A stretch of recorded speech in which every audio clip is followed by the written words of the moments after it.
This video may contain adult language, content, and themes. Though devoted to toys and adult collectibles, viewer caution is advised. A few moments later.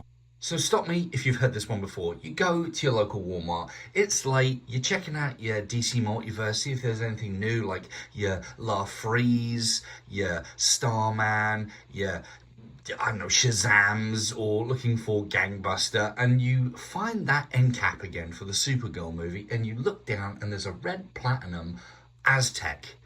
I got him. The packaging, regular standard fare, regular normal stuff. It's good. You notice the figure straight away. The artwork, as usual on the back, is really good and a good choice for the character they've picked. Very animated, very kind of 90s-esque, iconic. I believe created by Howard Porter, who also did a lot of JLA comics, but don't quote me on that. Now, I know what you're thinking about Aztek, the Ultimate Man. Wait a minute! Who are you? So let me fill you in on a little backstory. So Aztek, the Ultimate Man, created by Grant Morrison and Mark Miller, started his own miniseries in August 1996 and ended in May 1997. Not a long run, no. Also, issue 5's cover is drawn by Norm Brayfogle, which is...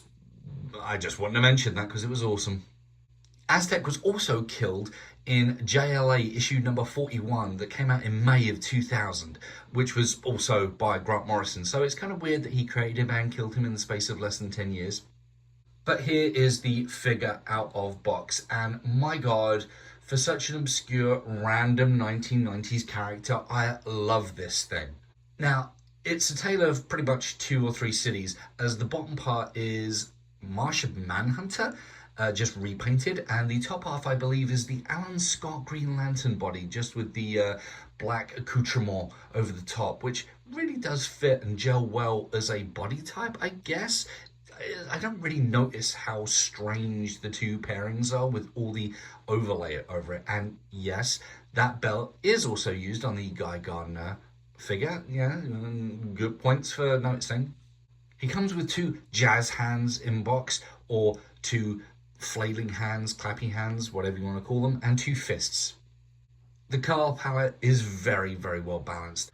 I don't mind that there are some inaccuracies, like I know on the head sculpt they're not going to make those head fins way too long because, you know, kids might play with it and, you know, they'll poke their eye out. But what we do get is very sleek, very streamlined, very detailed still. Like there's 2 little grooves on the inside of his gauntlets, which, yes, do come off. It's always small touches like that on McFarlane figures which make me think that they've gone back to the source material and actually looked at the artwork and tried to get it as close as possible to what they're making. But seriously, this head sculpt is really sleek and I love it. And the fins, yeah, they're small, but they work. My only real complaint about this figure is the fact that the fists seem a bit too small for his body type, and the fact that the black overlay on the top of the chest kind of does restrict arm movement upwards. As he's a flying figure, I kind of like that I can put a figure's arms over his head to simulate flight.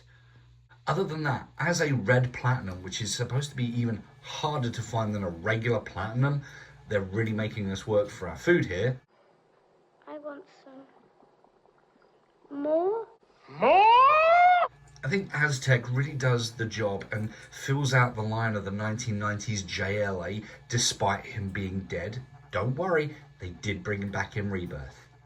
So while I could nitpick and complain and say that they just jammed 2 different figures, top and bottoms together, and put a new head on and threw it out onto the shelf, I'm not going to, because I'm above all that.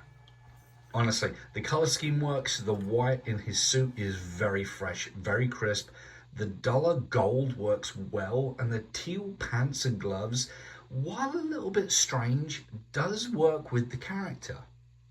He comes across almost Power Ranger-esque of 2 very bold colors held together by 1 single color, making a 3-color ensemble, which a lot of Power Ranger suits do. But Aztek himself feels kind of like a 6th Ranger. He does bring the White Ranger vibes. If you stuck with the video for this long, I appreciate it. If you want to hit subscribe, click that notification bell, maybe give it a like, and maybe you'll see some more videos in the near future. Who knows?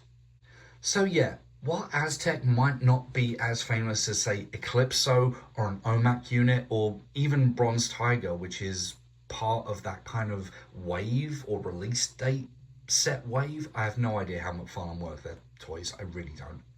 He's a good inclusion to a 1990s JLA lineup. He is a good figure overall, and I really do have like zero complaints about him. So thank you for making it through another video. That was a quick look at Aztek, the Ultimate Man, DC Classics, Red Platinum. I hope to be doing a few more DC figures in the future, so again, stick around. Let's see where this goes. Thanks, and have a great day.